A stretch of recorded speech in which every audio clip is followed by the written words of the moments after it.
Now, the calibration of the pH meter, this is the important point, because without calibrating the instrument we cannot get the right result. So, first most important step before using the pH meter is the calibration. So, what is the calibration? Calibration should be performed with at least 2 standard buffer solution. Now, the question arises, what is the buffer solution?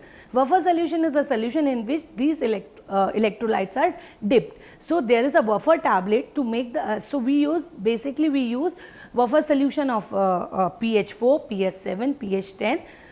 To make the buffer solution, we take the tablet of pH 4 and dissolve it in the 100 ml of the water, distilled water, then we will get the solution of buffer 4. For general purpose, buffer at pH 4 and pH 10 are acceptable.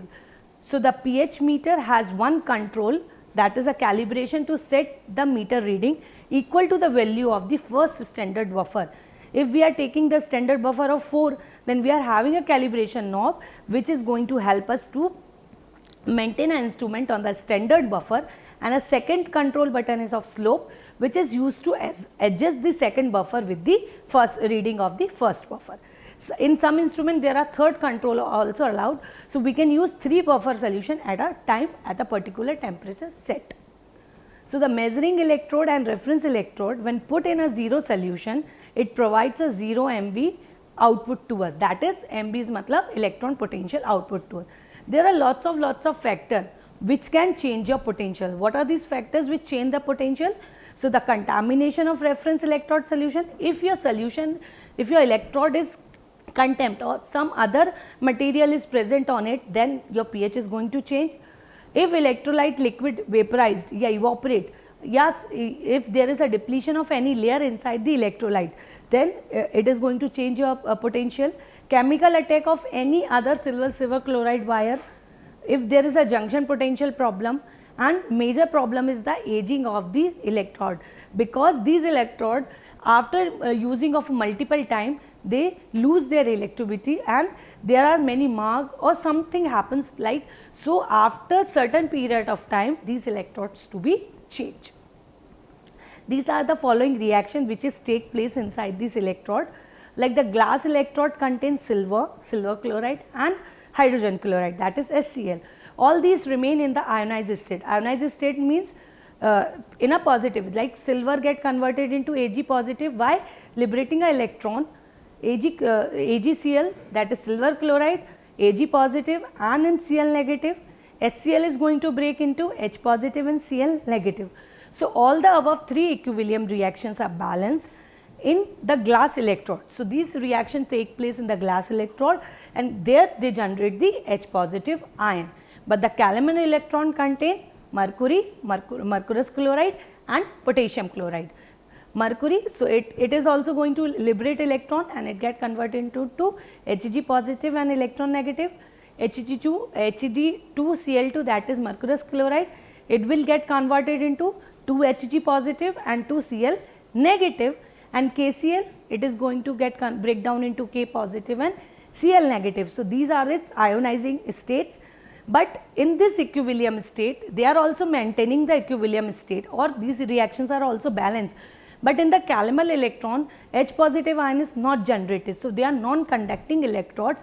The H positive ion concentration is being generated by the glass electrode. So, complete for the activity of the H positive ion, glass electrode is responsible, hence it has been proved with the reactions. Now, how we are going to measure the pH on the instruments? So, first the 0 of the dial set up mechanically, it is going to set 0.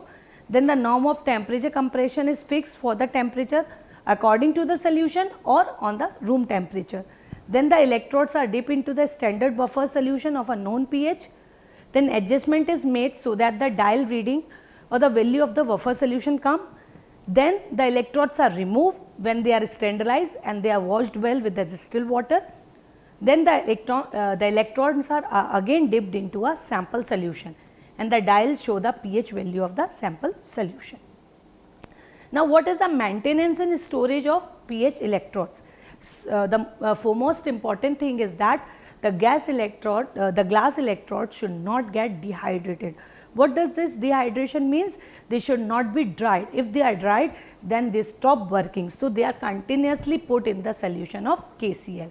Whether it is a glass electrode or reference electrode, both the electrodes are continuously immersed or dipped in a KCl solution to have a long life. Otherwise, they stop working. Secondly, some chemical attack should not be done on the electrode. They should be kept away from the reach of chemical, and other no layer should be formed. So, they should be continuously cleaned with the distilled water. Avoid freezing them, keep away from extreme heat, mechanical shocks and vibration. The temperature, accurate temperature at which we can keep these electrodes are 10 to 30 degree.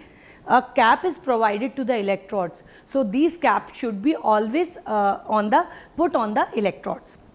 Ideal storage solution 3 to 3.5 mole KCl solution. What are the application of pH? There are lots of application of pH meter, and it is of great use. It is of great use in a field of agriculture, industries, pharmaceutical industries, so required very much, because any drug sample cannot be passed before maintaining the pH. Like, so what are the application of pH meter?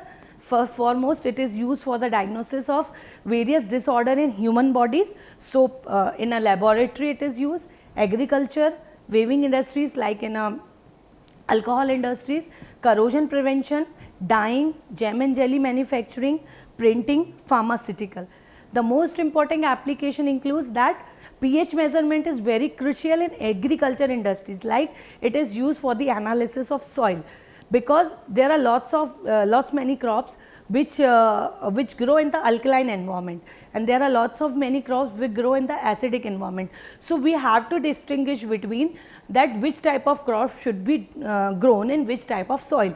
So, according to the pH of the soil, we will decide the type of the growth. Now, secondly, it is also used in the food industry, especially for daily products like cheese, curds and yogurt. It is become mandatory, compulsory for all chemical and pharmaceutical industry to have a pH meter. Before, without calculating pH of any solution or a drug or a sample or a capsule, they cannot supply in a market. It has become a significant factor in the production of the detergent, because nowadays as we are using, there is a lots of use of washing machine, and the detergents are used in a washing machine, and washing machine are very much pH resistant. So, we have to maintain the pH of the detergent according to the machines. Now, pH level monitoring is essential in water treatment plants and RO water purification. Basically, what are the advantage of pH measurement? Like, it is not expensive, it is inexpensive. Nowadays, pocket size pH meter are also available, which are friendly to carry, they are accurate and they give precise results to us. Now, but everything has some disadvantages also. So, what are the advantages of this pH meter? Basically, it is a temperature impact, means if temperature changes, so according to the temperature, the reading also fluctuate. So, we have to maintain the temperature factor, and to maintain the temperature factor is little crucial. Secondly, pH measurement using glass electrode must be clean, because every time if you are using electrode, there is a deposition of some matter on it. If it is not properly clean, then it is of no use. So, this is the biggest disadvantage, that we have to handle it with care and clean it completely properly many a time, after every use. What is the conclusion basically of pH meter is that a pH meter is an electronic instrument used for measuring the pH of the liquid or a semi-solid substance. We exploit the property of this indicator to determine with precision the acidity and alkalinity of various substances. pH meter is more useful than the other pH indicators because it gives accurate results, like for the determination of blood pH, for the determination of serum pH, urine pH. So, in a pharmaceutical labs or in a pathology lab, it has a lots of use, and measure the pH of liquid as well as it can measure the pH of semi-solid substance. Now, as I completed the description of the pH meter, now we can move on the practical which we are performing, that is to determine the strength of unknown NaOH solution by using pH meter.